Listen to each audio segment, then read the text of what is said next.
Hello and welcome. Today is day 12 of my 30-day cyber challenge. We are back on TryHackMe, still currently working out of the Introduction to Cybersecurity learning path. We are within the Intro to Offensive Security module, working out of the Web App Security room. So we're going to go ahead and pop that open here in a new tab. And Web App Security. So it looks like we actually have 3 tasks, which is going to be Introduction, Web App Security Risks, practical example of web app security. So we're going to kick it off with task 1, and we're going to read through the content today. Let's take a look, see what our question is. All right, so we do have one question for today. What do you need to access a web application? And let's scroll back up here. Let's get started. Task 1, Introduction. Every one of us uses different programs on our computers. Generally speaking, programs run on our computers using our computer's processing power and storage. Moreover, to use a program, we need to install it first. But what if we can use programs without installation? In comes the web app. So a web application is like a program that we can use without installation as long as we have a modern standard web browser. Well, I gotta be honest, sounds like we might have found our answer. So real quick, I'm gonna take a pause. We're gonna scroll down. Let's just type in browser. Awesome. All right, let's go back up. And right here. All right, so as long as we have a modern standard web browser such as Firefox, Safari, or Chrome. Consequently, instead of installing every program you need, you only need to browse the related page.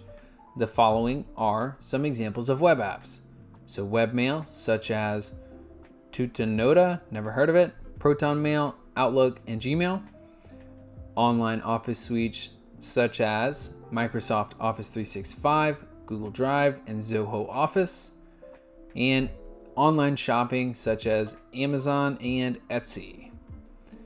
Thousands more examples provide a myriad of services. Other examples include online banking, money transfer services, weather forecast, social media, and so on. The idea of web applications is that it is a program on a remote server. A program on a remote server. A server refers to a computer system running continuously to serve the clients in this case.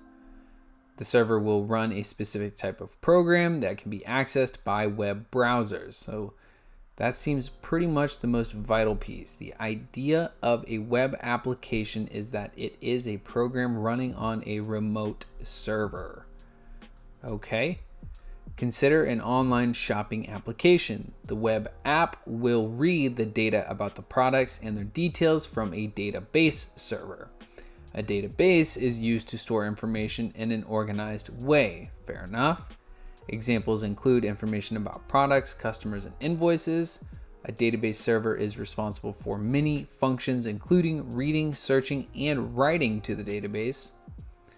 The online shopping web app might need more than one database to access. For example, you might need a products database, a customers database, and even a sales database.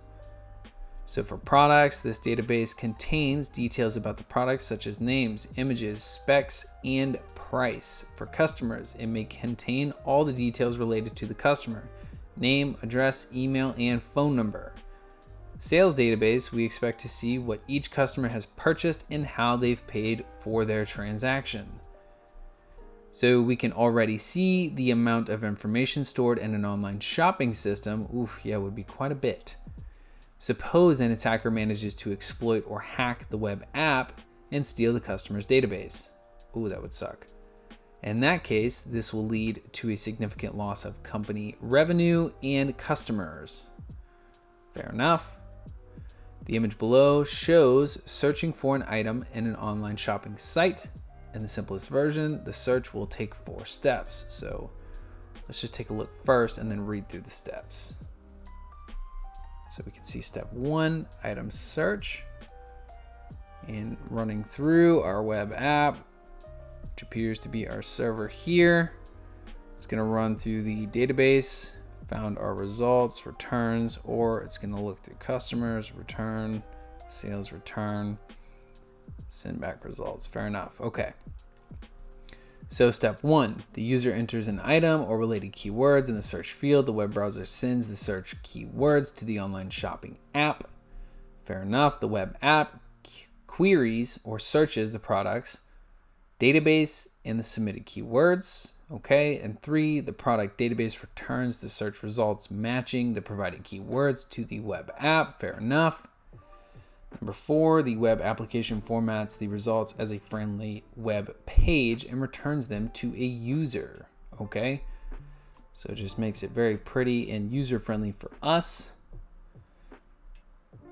And from the user's perspective, they will only access an elegant online shop where all the technical infrastructure is hidden. So they don't see all this. They just type in the search bar. It goes back. It says, I'll look for it. It finds it. It comes back, says, hey, I'm ready to give it back. And you see what was ready to give back. Fair enough. So many companies offer bug bounty programs. A bug bounty program allows the company to offer a reward for anyone who discovers a security vulnerability, weakness in the company's systems.